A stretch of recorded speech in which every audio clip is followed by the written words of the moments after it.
Hundreds of aggressive and persistent workers had handed out hundreds of thousands of copies of the Black Slate by Election Day, 75,000 on October 6th alone. The flyers endorsed 17 candidates, saying they were pledged to serve the local community. And when the votes were counted, the Black Slate candidates, 3 of whom are white, had done well. 9 won their races, 6 are in runoffs, only 2 lost. Endorsed or not, candidates acknowledged the Black Slate did have an effect. I would have won if it had not been for that Black Slate. I know that, very definitely so.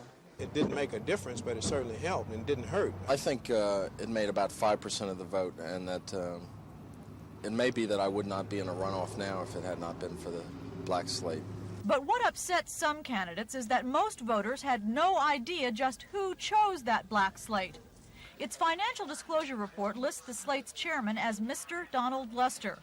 He is also Cardinal Donald Lester of the Shrine of the Black Madonna. The mailing address of the committee is the church office on Gordon Street. The slate handout says the candidates are endorsed by local civic and religious leaders. According to Lester, that happened this way. Some candidates who made a request were interviewed by a panel of 7 church members, headed by Cardinal Lester. That church group then decided on endorsements. The choice of Andrew Young for mayor, however, was not based on an interview. Well, we didn't interview any of the mayoral candidates. We had discussed that among ourselves, but there was so much exposure to mayoral candidates, so we didn't feel it was really necessary to interview them. Other mayoral candidates were not pleased with that method. No, a slate is usually compiled after each candidate has been interviewed and the best person is chosen by the particular group. That's a normal procedure, and that's the reason I was calling for the interview. I thought it was an oversight, really, and I was just making sure that my name was a part of the interviewing process, and I was promised at that time an interview. And unfortunately, we did not get the interview. There is also some dispute over the substance of the interviews.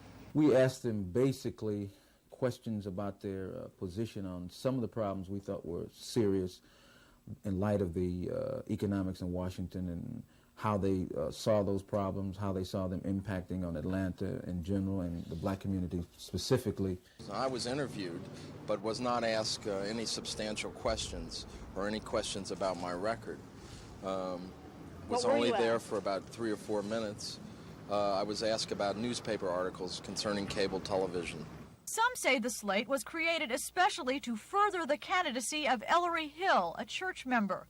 Lester says Hill got no special treatment. Ellery Hill's campaign was run by a group of people who were separate from the Black Slate, and his fundraising was separate from the Black Slate, and his efforts and his material printing and everything else was a totally separate effort. Lester told me this full-page ad for Hill in the Shrine of the Black Madonna newsletter was purchased. As any other candidate could purchase advertising, and the Black Slate purchased time or places, and any other candidate could have purchased it. Hill's financial disclosure reports, however, do not list any purchase of any such ad. And as for the totally separate campaign, the report lists church member Yvonne Ramsey as treasurer for the Hill campaign. That is the same Yvonne Ramsey who was on the endorsement committee and who is treasurer of the Black Slate.